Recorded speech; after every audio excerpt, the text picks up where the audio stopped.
Hello good morning সবাই কেমন আছো? আশা করি সব ভালো আছে এবং সুস্থ আছে। তো অভিনেত্রী ব্লগসের মধ্যে অনেক অনেক স্বাগত, অনেক ভালোবাসা দিয়ে আরেকটি নতুন ব্লগ নিয়ে চলে এলাম। আজকে অনেক সকালে উঠেছি, বাবানো পড়তে গেলে আমি উঠেছি। উঠে আজকে যেহেতু সানডে জামা কাপড় ধুতে হবে অনেক, সেটা তো মাথায় আছে, সেই কারণে উঠে পড়েছি। উঠে অনেক লাগে, এক বালতি জামা কাপড় কেচে নিয়েছি। জামা কাপড় কেচে স্নান হয়ে গেছে, স্নানটা করে নিলাম সকাল সকাল। উঠে যখন করেছি টাইমও আছে, তো স্নানটা করে নিই। দেখি তোমাদের দাদাভাই কালকে মাছ মাংস সবই রয়ে গেছে, তো দেখলাম একটু ভাত আর একটু তরকারি করে নিল, তো হয়ে গেল রান্নাটাও। তো যখন রান্নাটা করে নিল তাহলে আমি জামা কাপড় কেছি, আমি স্নানটা করেই ফেলি, তো হয়ে গেল সবগুলো কাজ। সকাল সকাল মোটামুটি সব কমপ্লিট। এখন ফ্রি অনেকটা, সকাল সকাল কাছাকাছিটা হলে কী হলো তো টেনশন থাকে, আর জামা কাপড়টা তাড়াতাড়ি শুকিয়েও যায়। আর উঠতে লেট হলে সব কাজ লেট হয়ে যায়, যেহেতু উঠতে তাড়াতাড়ি উঠা হয়ে গেছে সেই কারণে সব কাজও কমপ্লিট। তো চলো এখন রেডি হয়ে গেছে, এখন রেডি যেতে হবে। খাওয়া হয়নি এখন, কিন্তু দাদাভাই খেয়ে বেরিয়ে গেছে, আর বাবান পড়তে গেছে, ও এখন আসলে আসুক তারপরে একসাথে খাবো। বেরিয়ে যায়, ডিউটি টাইম হয়ে গেছে, পরে।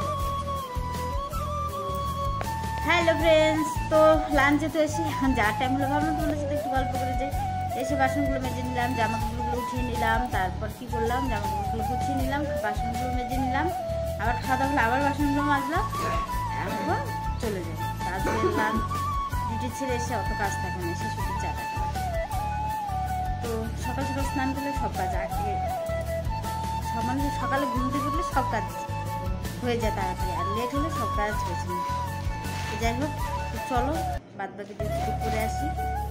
বাড়ি খাওয়া দাওয়া হয়ে গেছে, বাবানকে বলবো বাবান একটু এখন ঘুমাবে, হবে না, তো এখন নাকি পারবো। হ্যালো গাইজ, গুড ইভিনিং, সবাই কেমন কাটলো সবার দিনটা আজকে? তো আমরা এখন চা খাবো না, বাবা না ঘুমোচ্ছে, আমাকে আগে ঘুমোতে বললাম ঘুমোয়নি, আর এখন ঘুমিয়ে পড়েছে। ডিউটি থেকে এসে দেখি ঘুমিয়ে পড়েছে, ডাকছে ঘুমছিল। তো চলো চাটা হয়ে গেছে, চাটা নিয়ে এসে তোমাদের ঘরে চলে এসেছি চা খাওয়ার জন্য। পাগল হয়ে গেছে, একটা কাজ নিয়ে বসেছি, কাজটা থেকে উঠিয়ে দিল, বললো আগে চাটা খেয়ে নি তারপর। তো চলো চাটা নিয়ে আসি, আর বাবানকে ডাকি। পরে চা পড়ে যাচ্ছে, এই চা পড়বি না। তো চলো চাটা হয়েই গেল। এরকম ভাবে চা উঠলালে বলে, বাবান বলে মা দোকানের মতন চা করছে। তো চলো চাটা ছেঁকে নেই, পরে কথা হচ্ছে, চাটা খেয়ে নেই। হ্যালো বন্ধুরা, তো চা খেয়ে একটা কাজ করে নিলাম। দেখো কি করলাম, ছাগলের কাণ্ড আমার, আর বলো না। ঘরে অনেকগুলো তুলো ছিল, সেগুলোকে কি করি, অনেকদিন থেকে পড়ে আছে তুলোগুলো। তো হ্যাঁ, এটা বানালাম, তো বসে বসে এই কাজটাই করলাম। এখন রান্নার দিকে যাইনি, এখন রান্না করতে যাবো। দেখো কি বানিয়ে নিলাম, বালিশ বানিয়ে নিলাম, একটা বালিশ বানিয়ে ফেললাম। নাইটিটাকে কেটে কভারটা আগে বানিয়ে নিলাম, তারপরে এই বালিশটা বানিয়ে ফেললাম। হয়ে গেল, তুলোগুলো ঠিক থাকবে, আর আমার একটা বালিশও হয়ে গেল। এর আগেও একদিন একটা বানিয়েছিলাম, তো সেদিন আর দুটো বানানো হয়নি, সময় পাইনি। তো আজকে আরেকটা তুলো বেশি ছিল, তো এটা দিয়ে আজকে সেটা বানিয়ে ফেলি। তো এই হলো আমার বালিশ। বসেই আছি, ভাবলাম তো করেই নিই কাজটা। তো এখন যাবো রান্নার দিকে, চলো রান্নাটা করে ফেলি, হয়তো লেট হয়ে যাবে।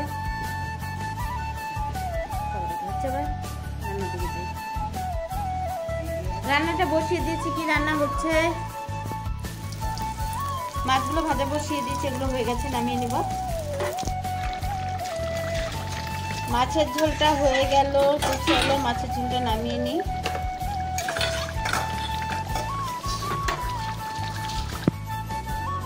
মাছের ঝোলটা হয়ে গেছে, নামিয়ে নিয়েছি। এদিকে বাঁধাকপিটাও হয়ে গেছে, রান্না কমপ্লিট হয়ে গেল।